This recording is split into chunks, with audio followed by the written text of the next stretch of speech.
Hello and welcome to Living with Lions, the Mountain Lion Foundation's monthly webinar series. I'm Gowan Batist, and I serve as Coexistence Programs Manager for the Mountain Lion Foundation. So, the Mountain Lion Foundation, as most of you know, but hopefully some of you are here for the first time, we're a national not-for-profit organization. Our work is focused on ensuring that the ecologically critical mountain lion survives and flourishes in the wild.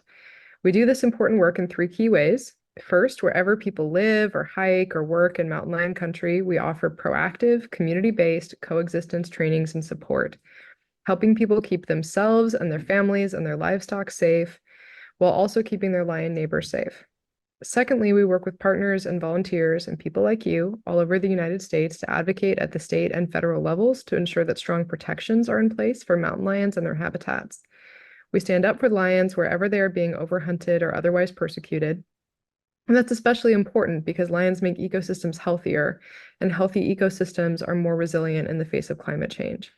Third, and importantly, we do a lot of educational programming to correct misconceptions about mountain lions and help citizens and policy decision makers understand just how important they are and how straightforward and cost-effective it can be to peacefully coexist with mountain lions. Our Living with Lions webinar series, each month we cover a new angle on how people and mountain lions can peacefully coexist. We're very excited to learn from some successful practices in other parts of the world with big cats today. So please feel free, as we are going through this, to put your questions in the Q&A. As they come up, it's not disruptive, and that gives us a good deck of questions when we get to the Q&A at the end, and we're really looking forward to the Q&A today.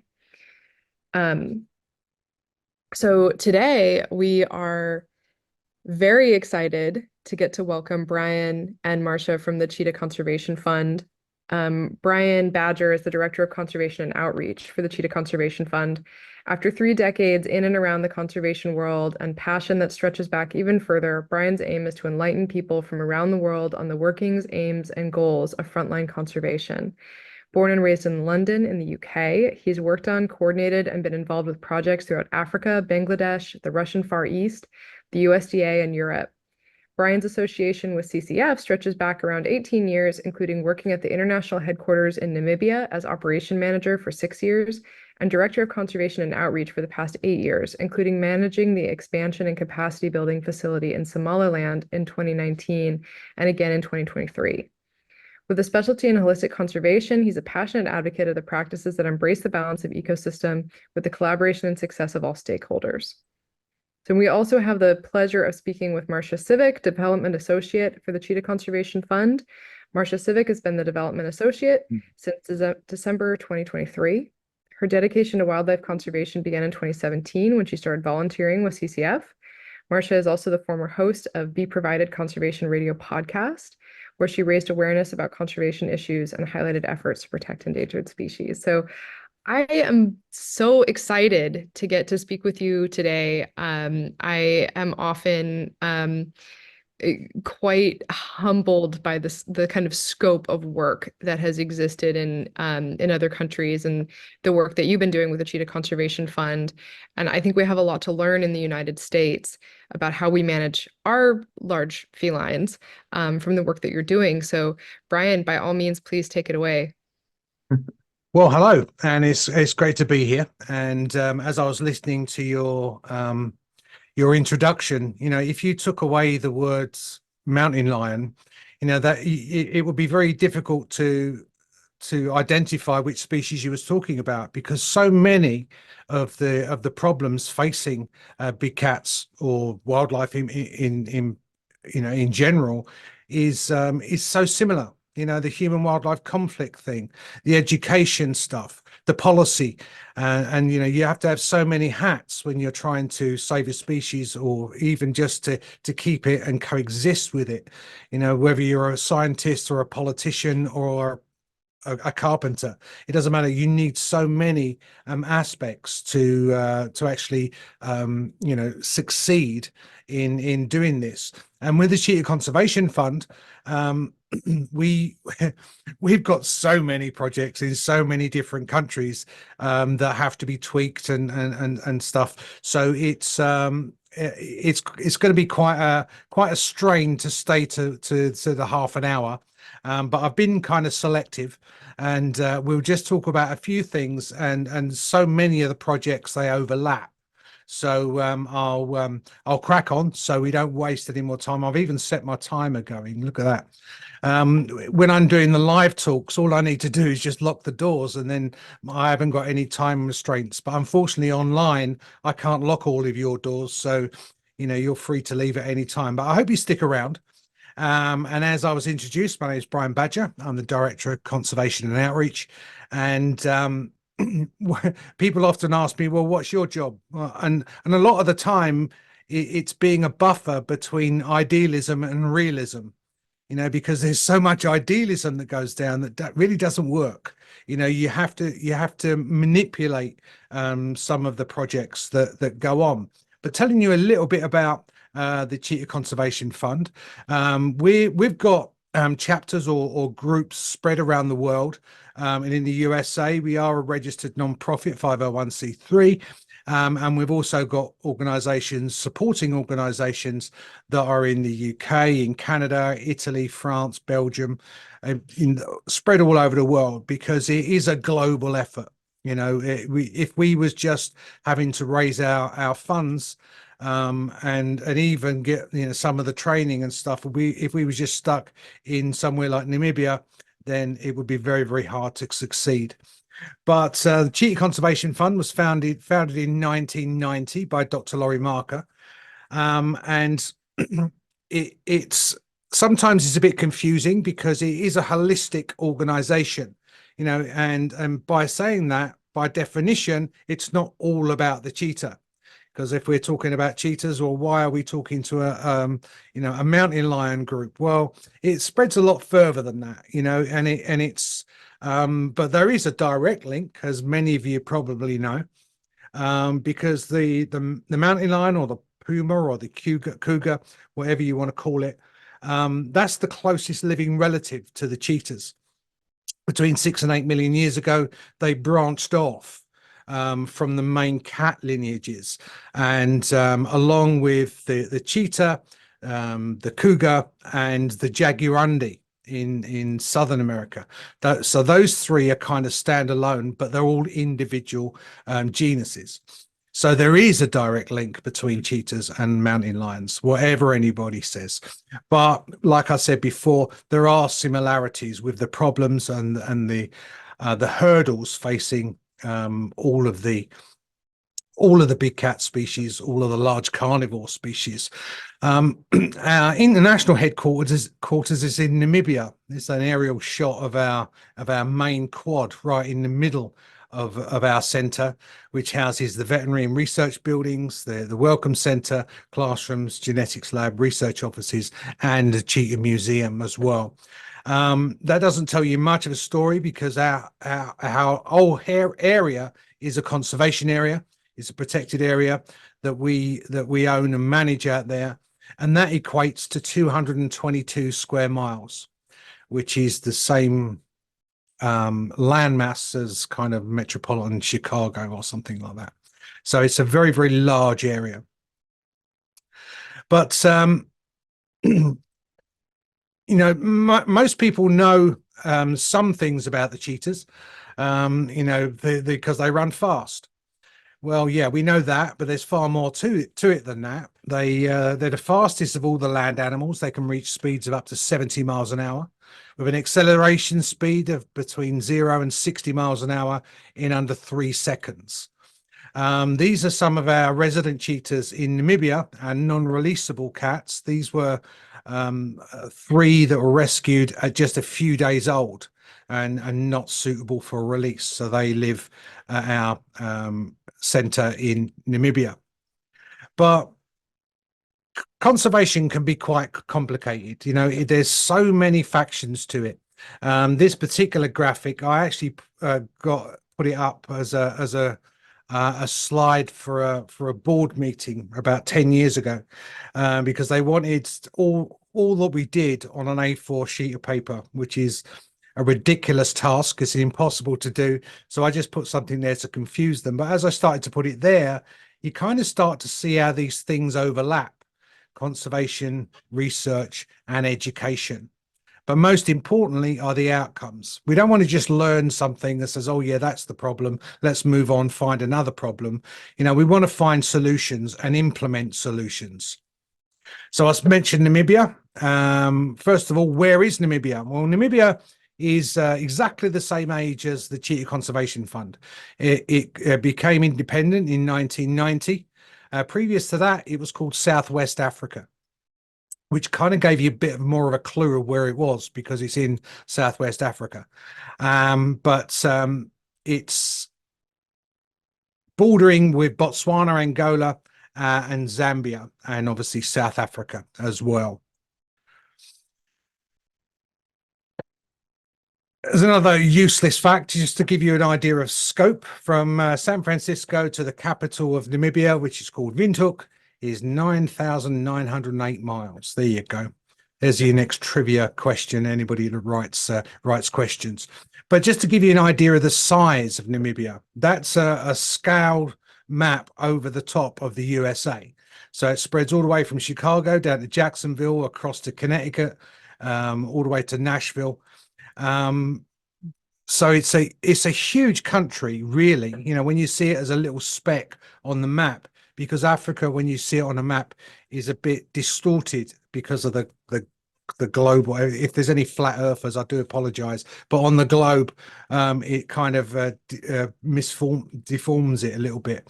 But just to give you an idea of that, as I mentioned Chicago a bit earlier on, you can see up in the top left-hand corner of that map in Namibia that Chicago just fits as a little dot.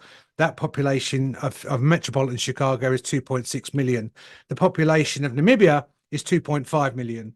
So you can imagine all the people that are in the USA that fit inside that map. So it's a huge country with not a large population. So there's huge open landscapes, shared landscapes. So what's the problem facing the cheetah in the wild? Well, some of them would be quite obvious. The human wildlife conflict. Again, you can pick almost any species of cat and you'll get human wildlife conflict. You've got habitat loss. That means different things in different places, but basically, if you take away that natural habitat, then that doesn't only kind of strangle the population, it also forces them to move into populated areas. Then they become human wildlife conflicts. So you can see how those two are linked. You've got the lack of education. There's a lot of word of mouth education, bad information that goes out there. So that's not a good foundation to make decisions. Bad information. So lack of education. It's not calling people stupid, because if you don't know something, it doesn't mean that you're stupid. The foundation answer for every scientist that's ever been born is I don't know. Because then that gives you the drive to find out. The illegal wildlife trade, probably not that much of an issue with the mountain lion, but human greed, you can start to unravel that, and you can start finding yes, there is an illegal trade. Because don't forget, illegal trade, if I go to a farmer, pay him some money, and illegally shoot or hunt an animal, theoretically that's the illegal wildlife trade. And environmental changes, I've changed the name of that because some people are not happy with the word climate change. It's been way overused sometimes. But environmental changes, if you get rains that have never occurred like that before and it floods an area, again, that becomes habitat loss. So if you're talking about the Sundarbans in Bangladesh, for instance, the waters rise, the Sundarbans, they flood, and that pushes the tigers into the village. Human wildlife conflict problem. So you can see how all of these things are overlapped. But I'm going to focus first of all on human wildlife conflict, because that's one of the most common problems facing large carnivores and animals in general. But in somewhere like Namibia, the human wildlife conflict is really about the wild and understanding what the wild is, because the wild in in Namibia, for instance, are farms, like these ranches. An average farm is around about 12,000 acres, huge swathes of land that's shared. The farmer shares it with the wildlife. 80% of all the wildlife in Namibia, and there's an abundance of wildlife in Namibia, live on outside of protected areas. 95% of all cheetahs live outside protected areas, and that outside of protected areas is farmland. So you're dealing with farmers. They're the custodians of the land primarily. And so what do? Well, first of all, you become visible. You're a point of contact. You don't, you're not shouting each other from, one, calling him the bad guy because he's doing what you don't think he should do. You have to, there's an old saying, you have to walk a mile in somebody's shoes to understand. You have to understand what he's going through, what his problems are, what his perception of the problems are, and be that point of contact.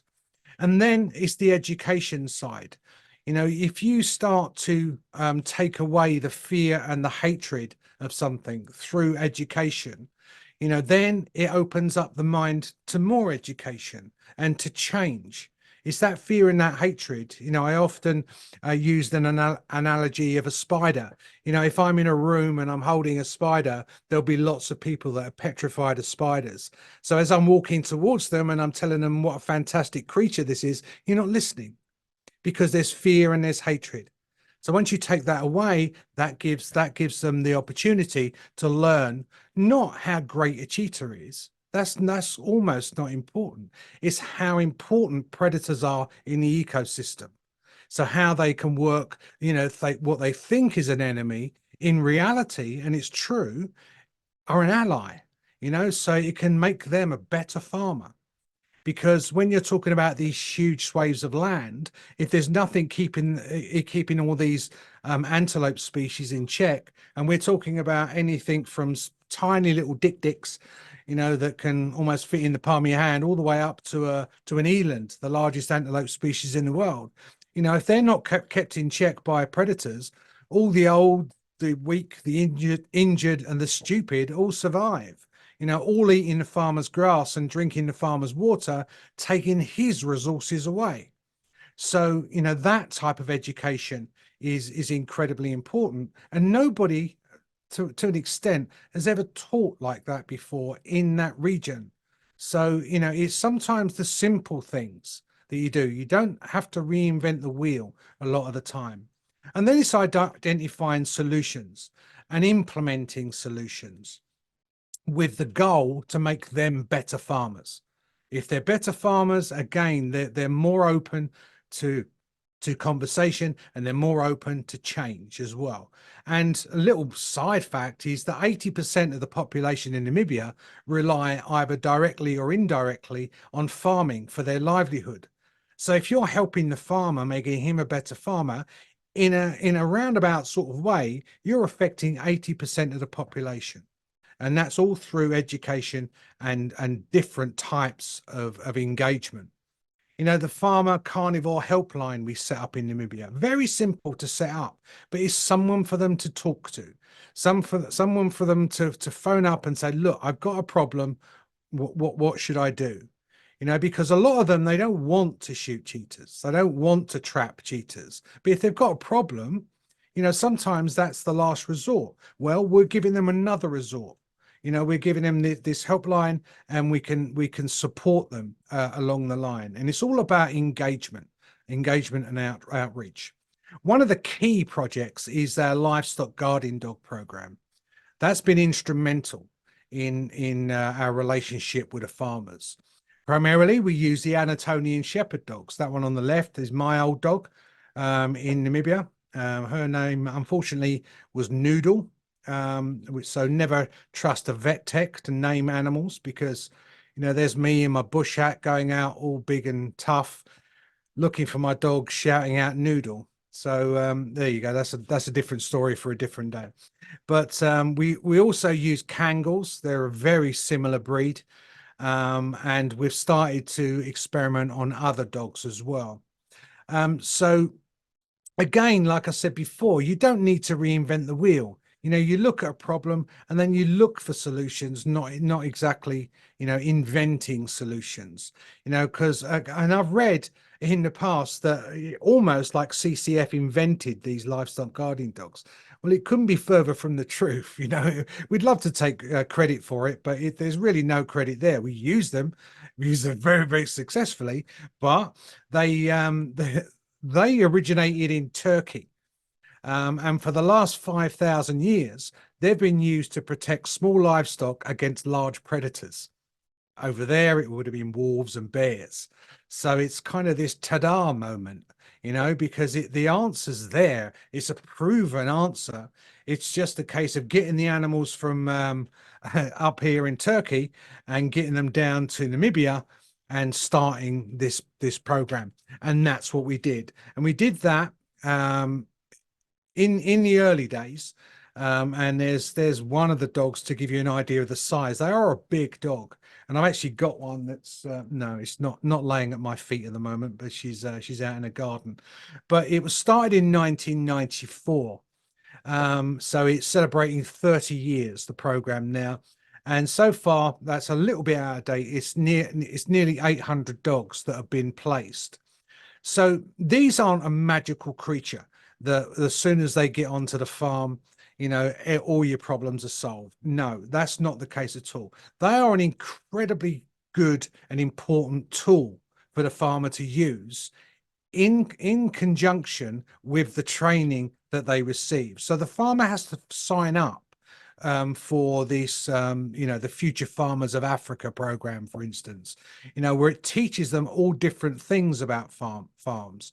And basically what the dogs do is they work as an alarm system, because these goats, when they're going out into the bush, don't forget they're sharing their landscape with leopards, lions, hyenas, jackals, hunting dogs, baboons, all of these animals. And all of these animals use the element of surprise as their first weapon. Well, what the dog does with its heightened senses, it senses this danger and it starts to bark and cause a commotion. And that ruins the element of surprise. And 9 times out of 10, the predator will leave. It won't go. All it wanted to do is come down to the farm for an easy meal. You've taken that easy bit away, because the last thing a predator wants to do is fight another predator. So they see the dog as a predator and then they will go away. So they can see the farms. So when we place the dogs, you can see up in the left-hand side, those group of puppies.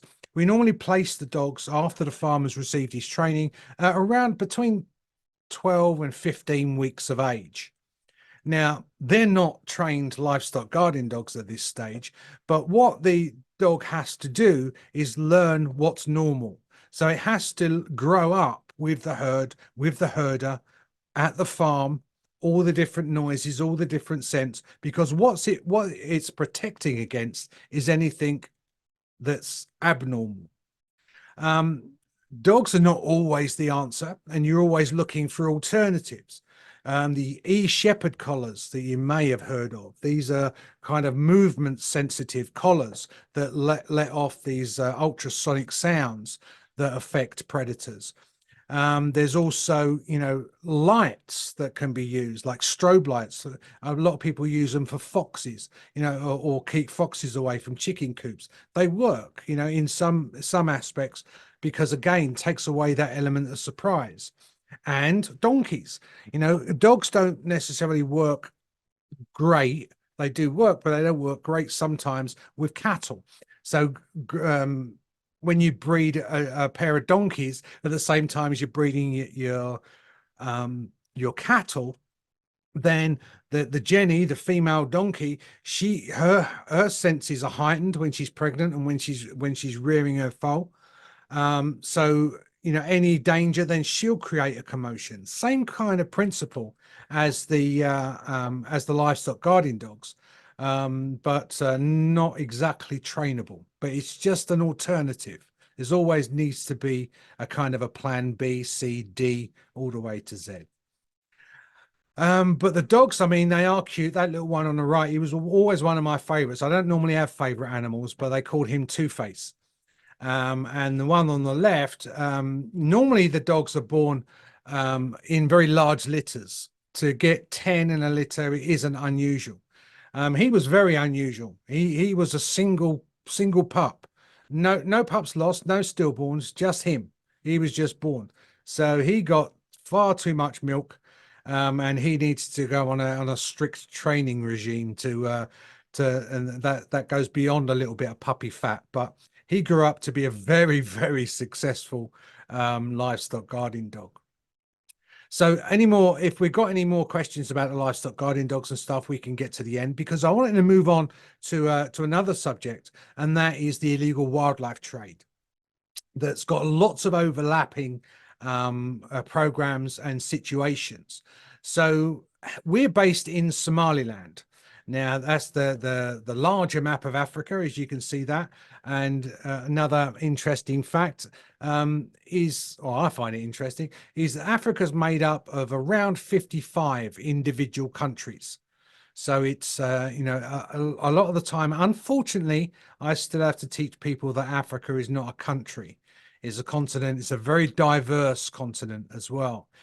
From Southern Africa, Central Africa, Northern Africa, East and West. It's so different within those different cultures and countries. So when you're addressing different things, you have to bear that all in mind as well.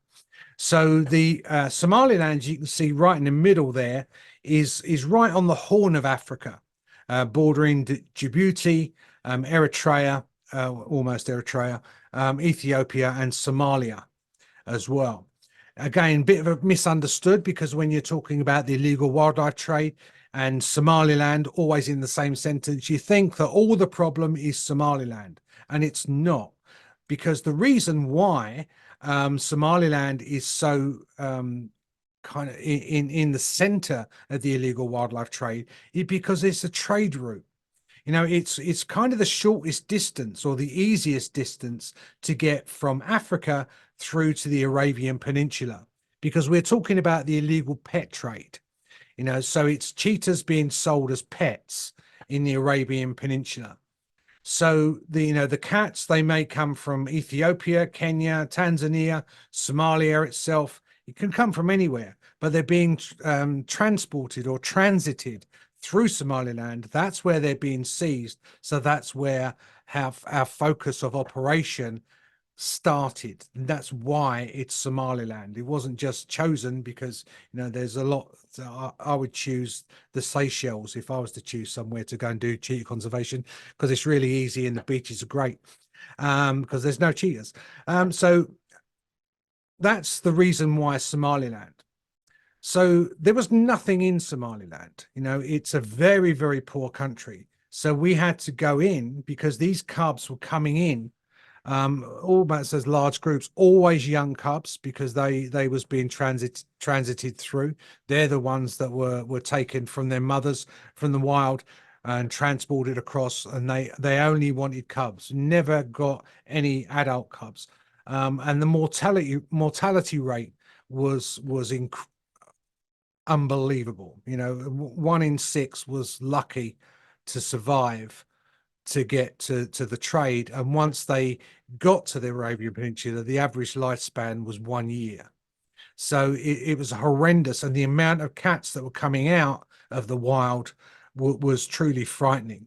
So we had to act very, very quickly, and at this stage we had to be very reactive to a problem. These cats come in, we was taking them, we tried to get them back to health, and we started to build. It started off as just one house, and then we kind of acquired this walled area here, and at one stage there was around about just under 50 cats that was in that small area there. So we was in a transition period. This can't carry on, because if 300 a year was coming out of the wild and there's only 7,000 left, you don't have to be a genius to find out, sooner or later, it's going to decimate the species. So with the problem with that, we was doing our best with very little funding at the time, But there was no quarantine. It was horrible because, if one cat sneezed, the rest of them caught a cold. So I went out there in 2019 and built this. I didn't build it on my own, obviously. Um, but this is Safe House 2, which was 4 times the size of Safe House 1. And we thought, yes, this is going to buy us the time, because we needed time to start changing from being reactive to being proactive to stop this trade. It was very satisfying to get this done, to get the cheetahs out of Safe House 1, or at least some of them moved. And literally by early 2020, Safe House 2 was full as well. So you guessed it, we had to build Safe House 3. All during this time, our team was out in the communities, working with the government, working with cross-border agencies, and being that proactive and trying to stop the trade as best we can. One of the problems with Somaliland, it's what's called an autonomous state. It's not recognized by any country. So when Dr. Laurie Marker was up there, she was almost like a mini UN. So if Ethiopia needed to talk to Somaliland, it would go through Laurie, which is a crazy, stupid political game that you have to play. But it was the necessity. You had to do that to get collaboration. And conservation through collaboration is key to pretty much every project in conservation. You need collaborators to do it. The government, we started to develop an area outside of the capital, an area called Gedebli, and we've finished that now. And we started to, I was over there just as the last bits were being finished, so I can't really take much credit for that. I fixed a lot of plumbing when I was there, but there you go. You have to have so many hats when you're a conservationist. Like I said before, if you can do it, just do it. Just get it out of the way, get the job done. That's all we need to do. And then we started to move the cats out in last year in 2023. Very large area, as you can see there. It's a little bit different from the safe houses. And these areas are absolutely huge for the cheetahs. The bright red roofs that you can see there, they're staff housing. The kind of orangey looking roof on the right hand side, that's a veterinary clinic with quarantine, and loads of facilities that we've managed to build out there. And the first cheetahs moved in there in early 2023. So it was quite, I'm not a very emotional person, because you can't afford to be a lot of the time when you're in this line of work. But to see the cats coming out of the safe houses, that's all they've known, because they came in there when they was just days old.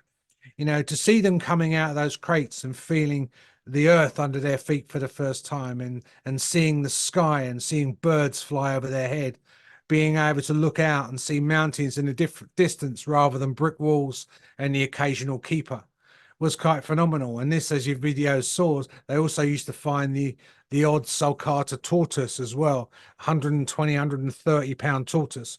But no tortoises were harmed in the filming of that video, I can assure you, because I got two younger and a lot fitter people than me to put that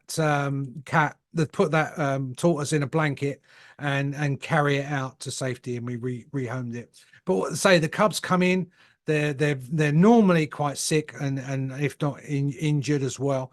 So it takes a lot of work. And currently we have over 100 cats at Gedebli. But the good news is that the safe houses no longer exist. We dismantled the last safe house about five months ago, repurposed all the materials all out to Gedebli. So now when the cats come in, we can give them some sort of life. So so the sick cats, they do, they've got a good chance now. They can't necessarily be released directly out in the wild, because there's nowhere for them to go. And not only that, they came in very, very young, normally quite sick as well. So they've had far too much human attention, and they're totally habituated. So you would be releasing a human wildlife conflict problem if you like. So that's kind of not possible. But we are helping the Somaliland government develop the first ever national park in the Horn of Africa. So it does give that outlet for them. But also the education outside, because we found with research that a lot of the time it was the cheetahs were being caught and trapped in certain regions through retaliation for livestock loss. So you can see where the human wildlife conflict problem comes, and a lot of the farmers, and it finds it's hard for some people to believe, but it's true. I can assure you that a lot of them didn't know that it was illegal.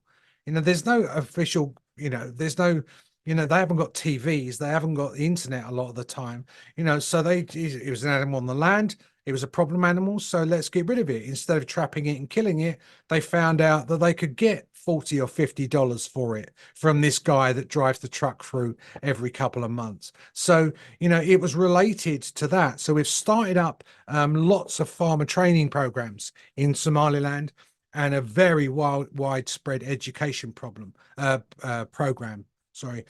using local people to educate them. The majority of the staff now in Somaliland are Somalilanders.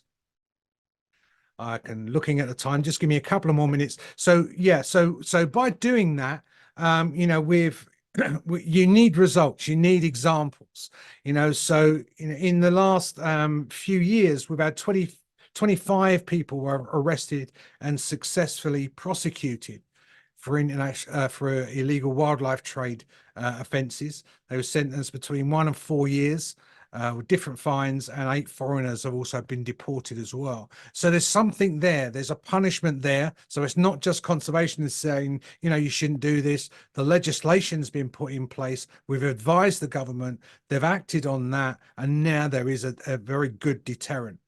Now, a lot of the time, when you're talking about research, a lot of people don't understand the value of research sometimes, because when you've been studying, as the cheetahs, as CCF for 34 years, Laurie's been studying them since the mid-70s. You think, well, what else is there to know about the cheetahs? Surely you know everything, and I'm sure when you're doing your mountain lion research, surely you know everything.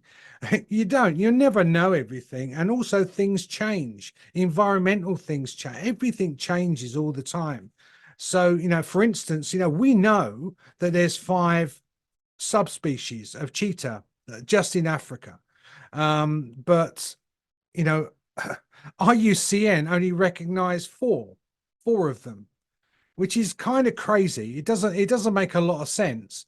But do you spend all your time and your money proving this to get something reestablished?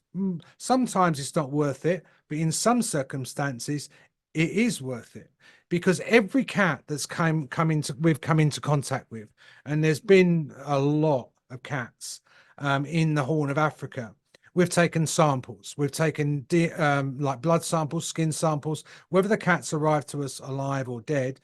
Sometimes unfortunately they don't come in alive, or they die very, very quickly. We take samples, and we was able to prove irrefutably that all of these cats came from the same subspecies.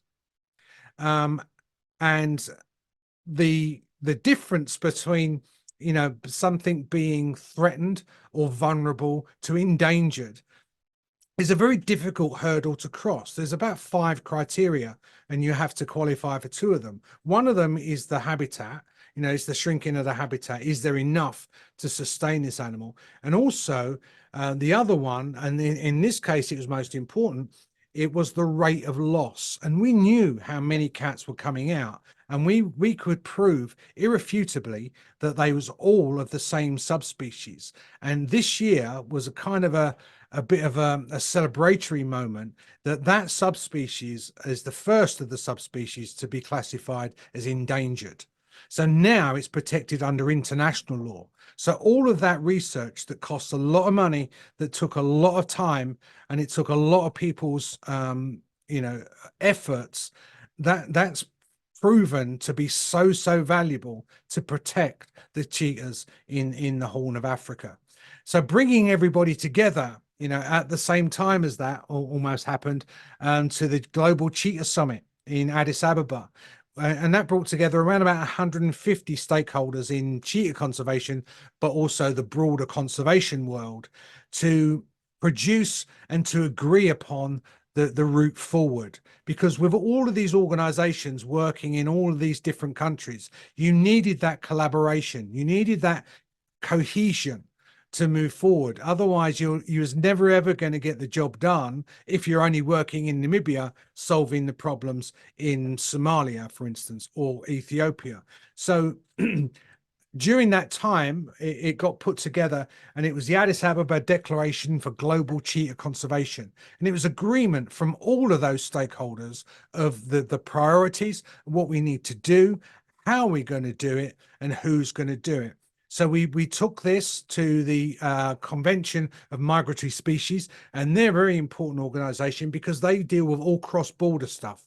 So they're the almost the animal version of the UN, incredibly important organization, as well as IUCN. They've adopted this, they've accepted this, and now it's in operation, and subgroups and managing groups and working groups are working towards a future for the cheetahs. Well, I've run over just a little tiny bit, but as you can see, I've got lots and lots to cover. But I'd like to thank you for your time. And now I'm going to pass it across back to Gowan, and I'm ready for any questions that you may have. But thank you. Thank you so, so much. I really relate to how hard it is to rein it in when you're really passionate about what you're talking about. And also, there's just so many parallels between our work. I run into ranchers all the time who have no idea what the law is either. And it is really true. There's a lot we have to learn from each other around the globe. So, when we're talking about that, one of the things that jumped out to me the most is the livestock guardian dogs. We work with livestock guardian dogs on our ranch. And I'm wondering, like, what have your successes been? How successful has your livestock guardian dog program been? I understand it's been in place for 30 years at preventing losses of livestock to cheetahs. Well, it's been very successful. And the key to the success really is word of mouth. Because we knew that they was going to work, but it was just, like a lot of things, it was conservationists trying to tell Africans what to do. That doesn't necessarily work. So just to kind of backtrack, we started, we run a model farm. So we keep exactly the same breed of goats. We sell our goats to the same markets as the farmers. We do everything that the farmers do. So it's that credibility that we do. So it was a hard sell at first when we was doing the dogs, because it was change, and change is difficult for sometimes if you haven't got a proven result, especially if you're a sustenance farmer, that you've got no room for error, to feed your family. But once this started to go to get traction, it was farmers telling farmers that this is the solution. And we've had independent studies show that by using the training, the Future Farmer of Africa training and the farmer training thing in conjunction with the dogs, there's a reduction of losses of livestock to predators by between 80 and 100%. So it's a no-brainer. Now, it's not us selling it, it's people banging on our doors. We've had to build a new breeding facility for the dogs because at one point our waiting list got up to 4.5 years. Wow, which is too fantastic. long. Which is too long, for sustenance farmers to wait. We've got that way down now. That's But fantastic. yeah, it's very, very successful. That's fantastic. So I guess dovetailing off of that, we have a question about volunteers. Do you have international volunteers who can come and help at these facilities, or is this a kind of a staff-only system? Oh no, no. It's definitely not staff only. Staff only. We rely on volunteers from in all different ways as well.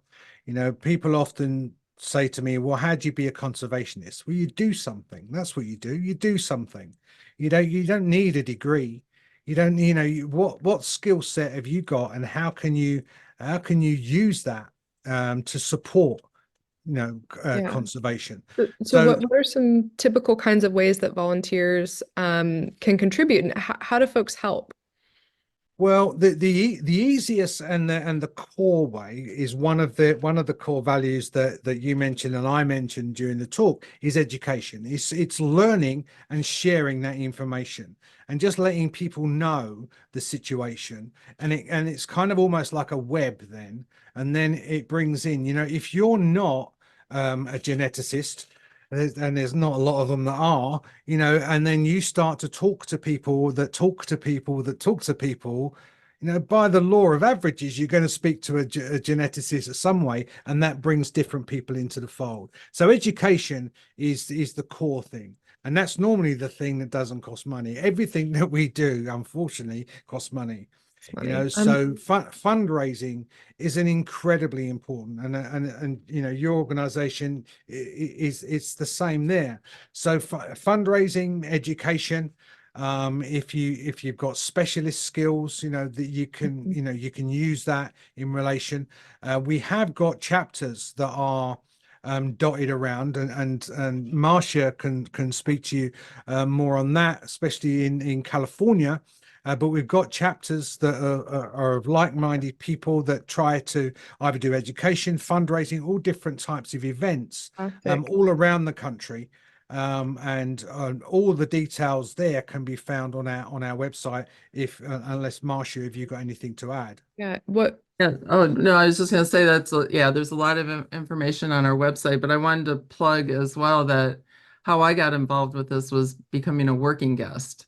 As Brian said, I didn't have conservation experience or whatnot. I had a little bit of education experience, but I was able to go over to Namibia for 2 weeks and be a working guest and get hands-on experience, learning how to feed the puppies and take care of the puppies and do husbandry with the cheetahs and even work in the butcher shop and stuff. But so I think using that skill and then coming back here really helped me understand what's going on with our mountain lions and things here and how we work with ranchers, and the difference, is there's a lot of difference, but there's a lot of similarity too.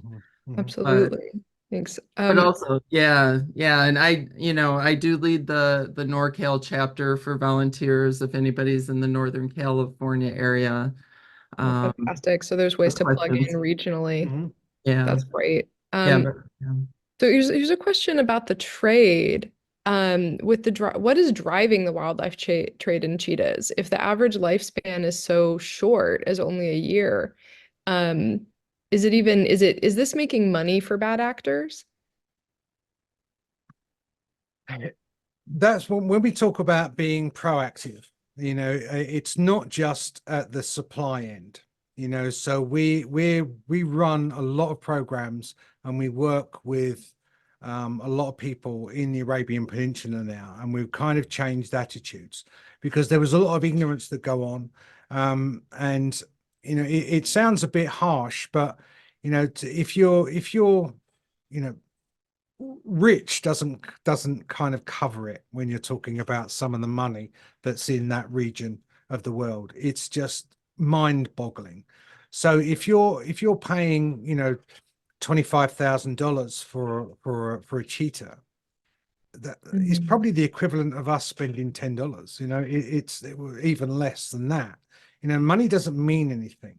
And I sometimes equate it to when I was like a little kid, where you could go to your local pet shop and buy a tortoise that was the equivalent of about 50 cents over here, and it was like, it was kind of cheap, it was fun. Then the winter came and it died because you didn't look after it properly. And then then you bought a new one come the spring. And it sounds a bit barbaric, but that was there was no value to it. So when a lot of the people, they don't really think, they just kind of throw in money, they get the I wants, and they're it's a lot of ego about it as well.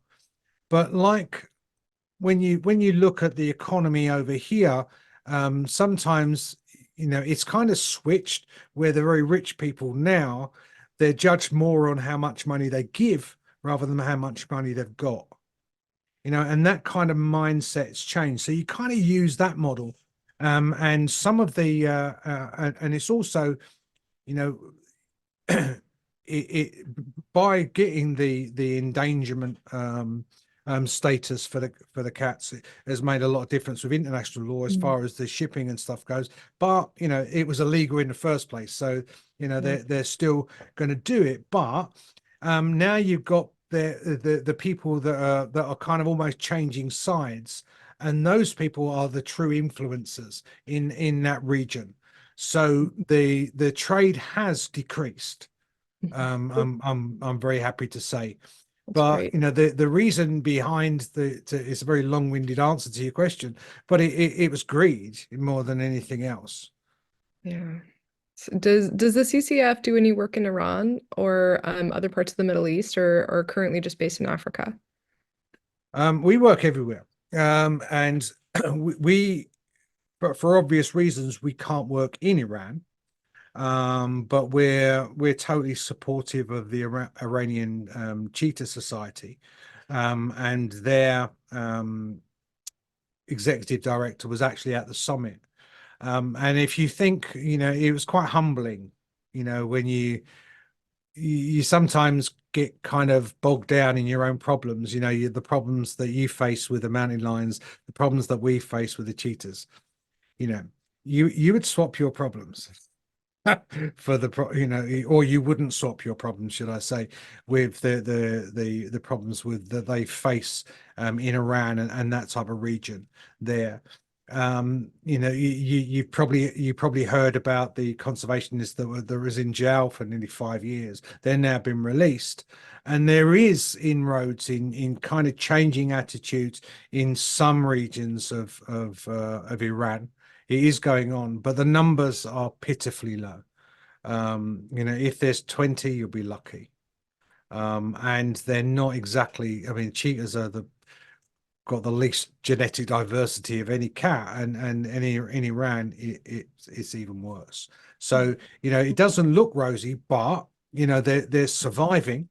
They're moving forward, and now with the declaration and these other groups that are fully aware of those challenges in there, that's where the collaboration is going to be at its strongest. And I can see that different organizations are going to be helping more, saving the last of the Asiatic cheetahs. That's it. Once they're gone, there are methods that could be put in place if the political climate changes just a little bit. So this is a great question. That it's something that I think about a lot too. What we find in the United States is that adoption of anything new works much better rancher to rancher, peer to peer, than anybody that's perceived as coming from a government or an NGO type background. And so this question is, how does your work improve or increase capacity for African conservationists? Are you worried that international volunteers are displacing Namibian nationals from this work? That is a good question, and it's something that we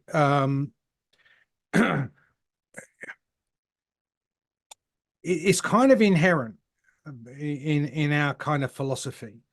And it's very important now that you're not just filling in a form. You're just not meeting criteria and stuff like that. It goes way beyond that, because I'm not into that. I don't like being told, oh, you've got to have X of these people and X of those people. That's not as effective. So it's always been inherent to train locals. And in Namibia, for instance, in the commercial sector, if anything from middle management and above has to have a Namibian citizen at the same level as a foreigner, and that's kind of a decent way of doing it in the commercial sector. But in the in the conservation sector, it's that it's always long term, because there can't be a longer term, because conservation is never done. and it never will be done. It needs to be carried on doing.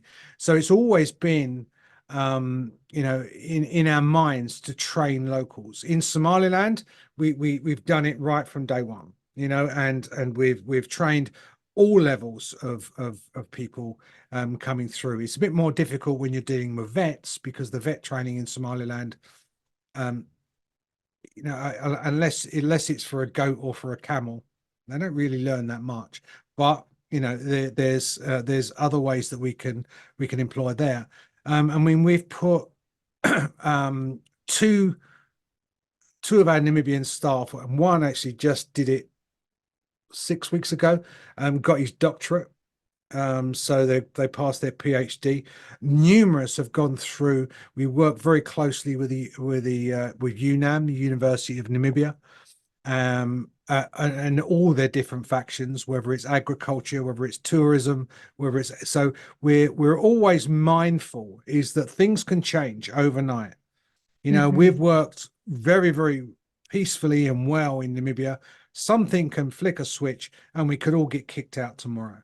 So what do? Do we just say, okay, let's wash our hands of the cheetahs? No, you've got to build the local population up and train local people up to carry on, because it is never done. So we're very, very mindful of employing and training and teaching, you know, not just conservationists, but locals in all roles connected to what we do. That's fantastic. So we've only got really one more minute here. So this is a last question. What are some metrics, or what's an experience maybe that you could share that lets you know if your educational efforts have been effective? And I'm really going to squeeze you on the brevity of this one, because we're about out of here, but I thought that was too good of a question to let go by. It's well, you know, it's sometimes it's all about the numbers. In Namibia, for instance, using that because that's the most data that we've got, we've reached now we're just about reaching 800,000 learners during our education programs, and we've also moved into the teacher training areas as well. So we're educating the educators. So, you know, when you think about a population of 2.5 million and you're reaching, you know, over time, obviously, and kind of getting that involved and working online as well.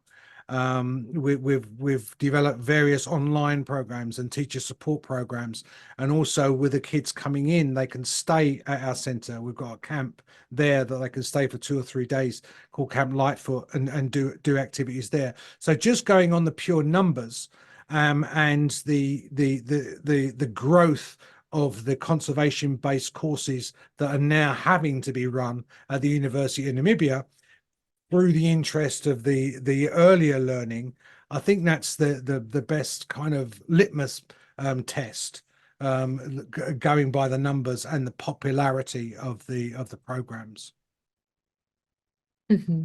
Wonderful. Thank you so much.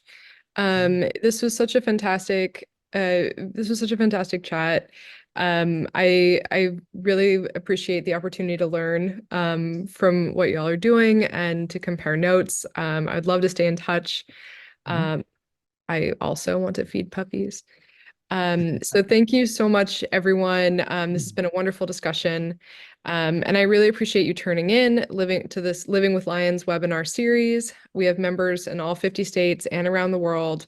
The Mountain Lion Foundation's work is funded by you, by people who care about mountain lions, their habitats, and the world that we share with them. If you're not already supporting our work, if you're not already getting updates about the fun stuff that we have going on, like this webinar, you can become a member at mountainlion.org. And on our website, you can also learn more about these amazing animals and find out how to be an advocate for mountain lions in your community. This webinar will be on our YouTube channel in just a little while, along with a whole host of other exciting talks. And thank you so much, you two, for being part of this webinar. Thank you very much for having us. Yeah, thank you for hosting. Yeah, good luck with all your efforts as well, because, you know, it doesn't matter what it is.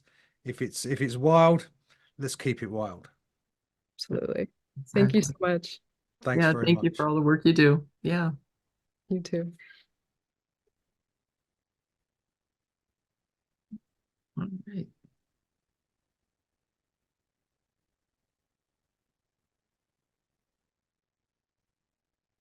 Are we staying on or are we closing out? I have no clue whether the other one is still open or not. I don't know. Okay. Good presentation. It was great. Thank you. So it helps me Bit learn. rushed. Well, that's a lot there. It helps me understand going forward, talking to volunteers and people and donors as well.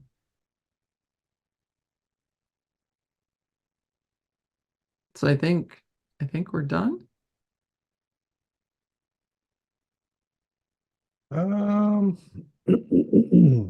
Elizabeth, are you still there?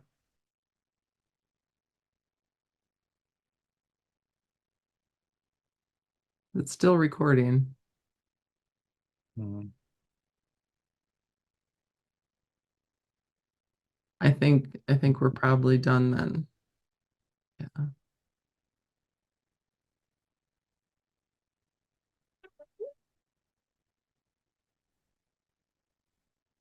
Should I message her? Oh.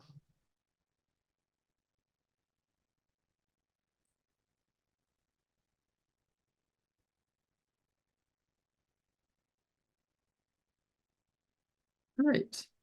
Well, I think we're done. Okay. All right, yeah. I'm going to log off then and I'll speak to you later. Yeah, I have to go check on my kitty cat now. So There you go. have a great afternoon. Thanks, Brian. Cheers then. See you later. Bye. Bye-bye. Bye.